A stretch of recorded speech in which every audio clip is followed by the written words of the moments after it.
Welcome, I'm Bev Adams. I own an independent paper crafting business showcasing products from Stampin' Up!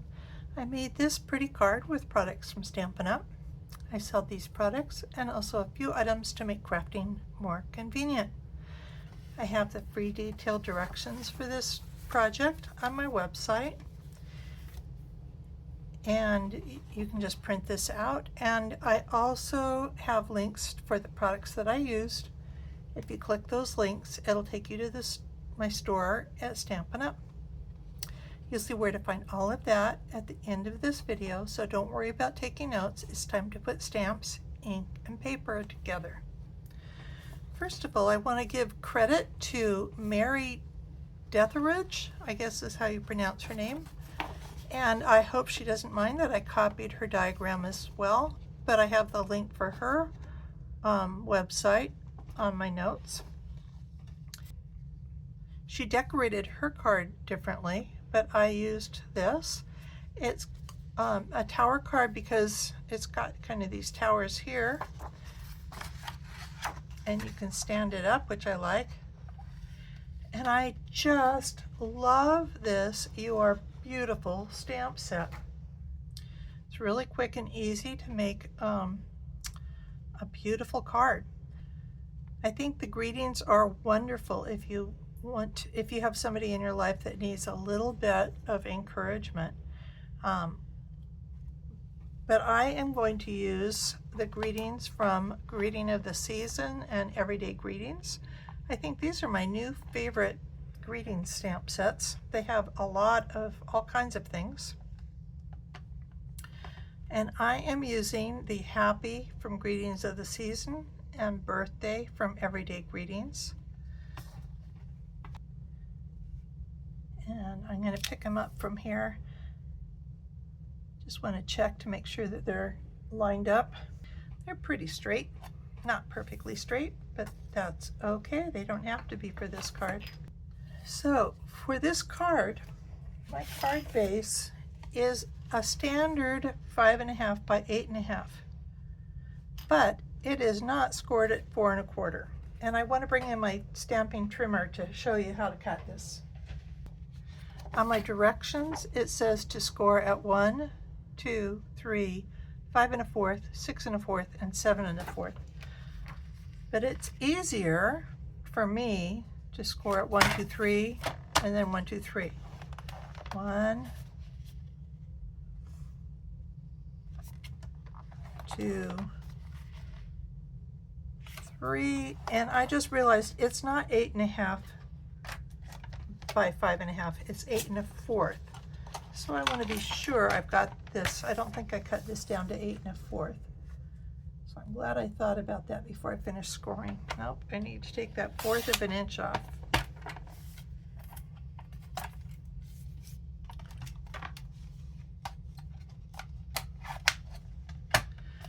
So I've scored 1, 2, 3, and score this way at 1, 2, 3. Easy as 1, 2, 3. So you have your 3 score lines on this side, 3 lines on this side, and now I'm going to turn it this way, and I am going to cut between these 2 score lines and these 2 score lines.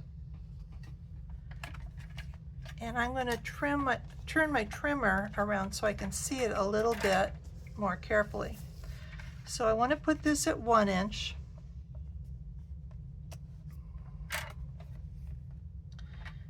And I want to bring my blade, and the blade has little markers, and if you put your markers, this one can be at 1 inch, or just go by the score line and go to 3 inches.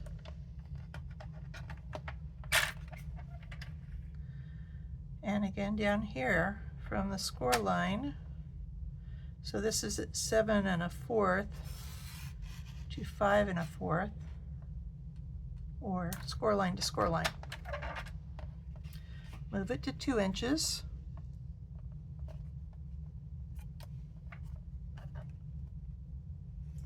And repeat. 1 to 3.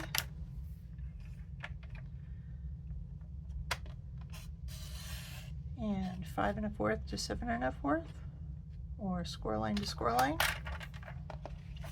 Turn it around and repeat 1 and 2.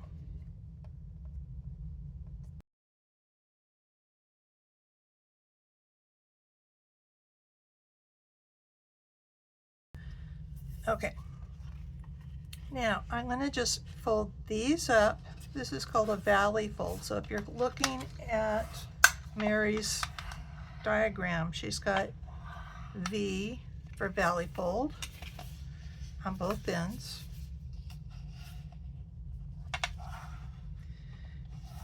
And when I was following her directions, I was trying to she poked this out, but I'm thinking it's easier to go ahead and do this whole strip as a mountain fold. Of course, I turned it over and made it into a valley fold, but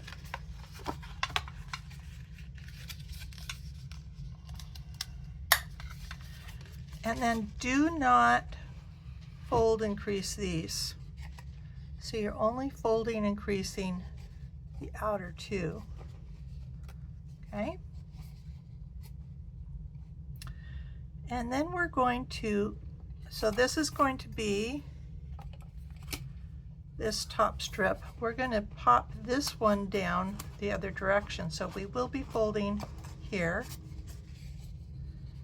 and repeat with this one. So every other one is popped down like so. And the same is true on this side. Pop that one down, pop this one down, and fold.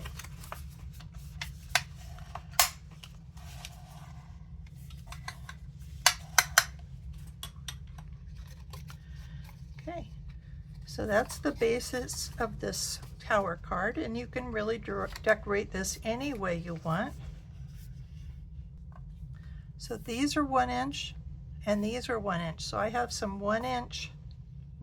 So I cut some 7/8. I should have shown you on my trimmer. We have 1 inch is the longest line here. 1/2 inch is the next line, longest line. 1/4 inch is a little bit shorter. And the 1/8 inch, this is actually a 16th. We need 2 16ths, or this 1/8. So these strips are all 1/8 inch wide. Excuse me, they're all 7/8 inch wide by 5 3/8. So we have the 5 3/8 is 1 less than 1/2. 1, 2, 3. So it's right there. Okay. And then we have, so we have 4 of those pieces. We have the 2 of these pieces, and these are also 7/8 inch, and these are 4. And then we have one of them that is also 4 inches wide, but this is 1 3/8. So here's 1 and 1, 2, 3/8. So again, it's 1/8 inch less than 1 1/2. Those are the tricky cuts. And then for on top of those, we have this beautiful paper from the Perennial Lavender. And you're probably going to want to get this online. Perennial Lavender, though, is in this catalog on page 107. But it's barely there. And they have shown this paper, and they have this plaid, but this Perennial Lavender has a lot of lavender on it. Just beautiful paper. And this paper too. That's a favorite. I hardly have any of that left. This paper. And so we're using this also, this green, this shaded spruce. So I'm gonna go ahead and glue these strips of this onto the cardstock, and then the shorter ones go across this way with the shaded spruce. I don't think I showed you this other side of this paper too, also beautiful.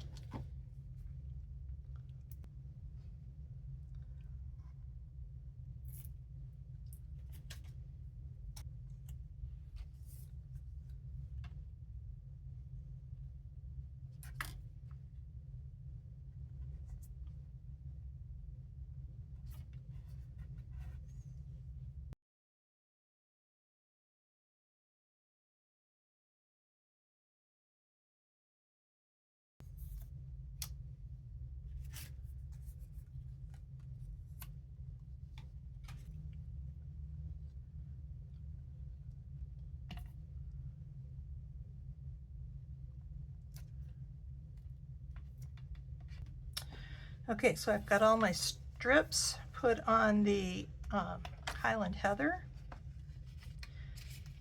I'm going to put these strips on the ends on both sides.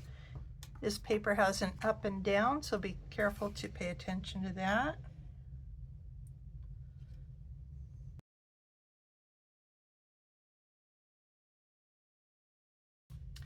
Especially pay attention when you're flipping over to the other side, because there's not really a way of telling the top from the bottom without checking the other side.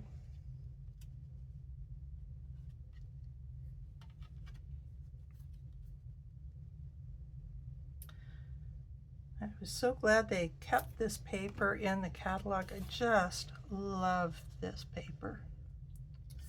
And I've used up just about every scrap, so I do need to buy some more. Okay. And so on the side with the towers, this is where we want to put these pieces on. And part of this is to keep these parts from folding in on itself. And there, I think that there is an up and a down on this paper, but it wasn't very clear, so I didn't pay any attention to it. So the thinner ones go on the top and the bottom.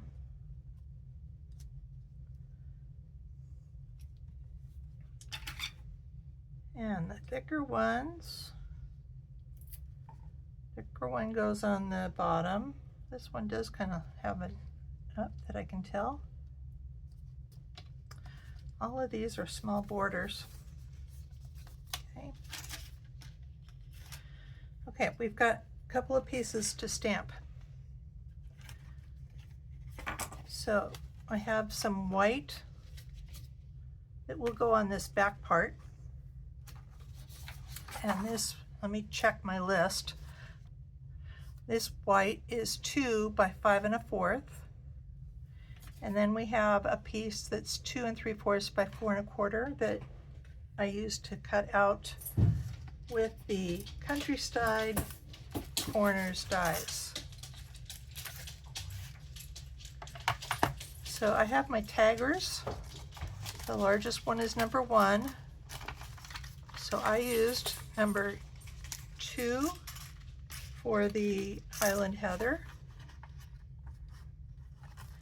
And I used 3 for the basic white.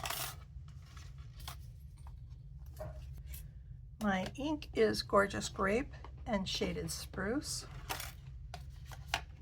Let me get some of these things out of my way. Okay, my Shaded Spruce. I'm going to stamp this big leaf. I don't know what kind of plant that is. It's pretty though. I'm going to stamp that on the basic white, and I want my stem to be coming off of this corner and this end, especially this leaf, pointing to this corner. So I'm actually going to put it on a little bit higher this time, I think. At least I'm trying to give myself a little bit more room for my happy birthday. But I think it's just fine to stamp on top of it. seems to show up just fine.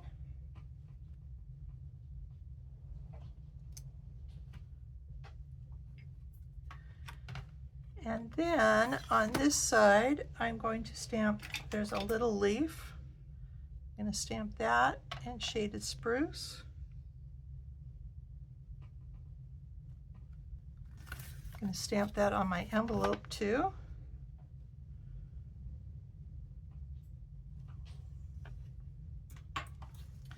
You might want to stamp this one across the top. That would be pretty too. Whatever you want to do.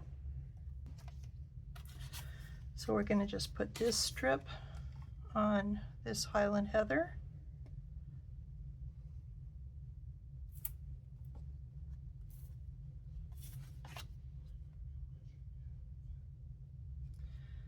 I don't think I mentioned that these are very small borders. I usually have an 1/8 of an inch border, but these are 1/16 of an inch borders.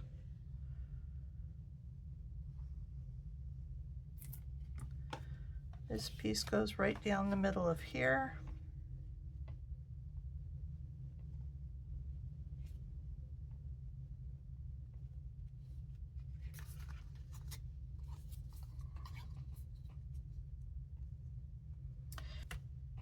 I'm also going to stamp Love You right there.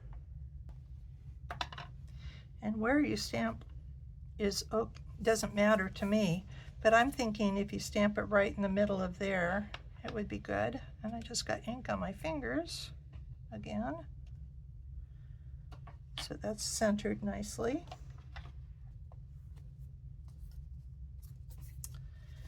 And then on this side, I want to put this piece on, but I do want it centered top and bottom. So if you put the glue on this piece and in the middle here, so just a little bit on the ends, and then center it top and bottom.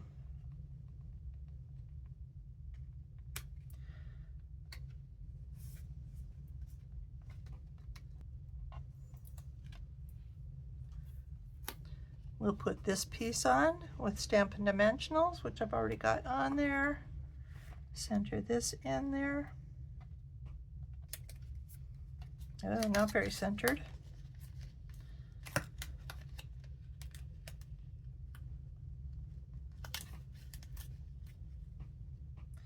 The nice thing about Dimensionals, if you don't pat very hard, you can pick it up and move it.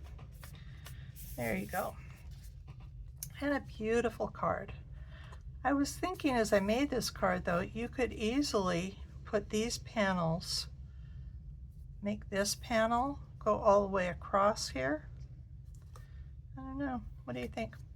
I thought about it and then I thought, oh, I'm short on this for a workshop, so I decided not to. So pretty though. I love the colors here. Love that paper. Happy birthday.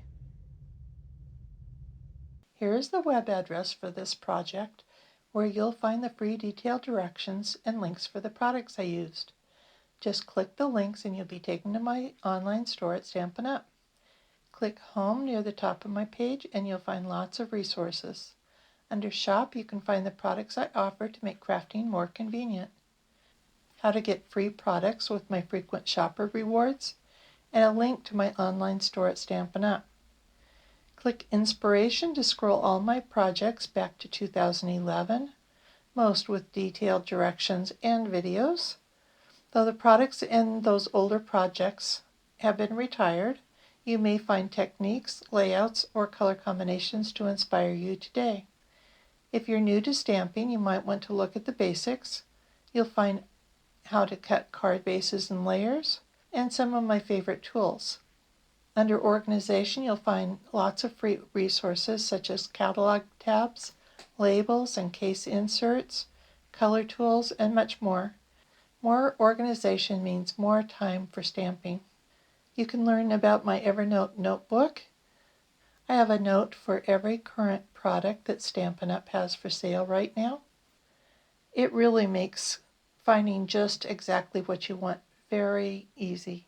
And you can create your own notebook and search through all of the things that you own to find just what you need. Come stamp with me here in Ventura County, California, or get the best deal of all and join my team of crafters. The team is called Sip Together, and it stands for Stamps, Ink, and Paper Together. Be sure to subscribe to my website and on my YouTube channel. I'd love to hear your comments. Thanks for joining me. Talk to you soon.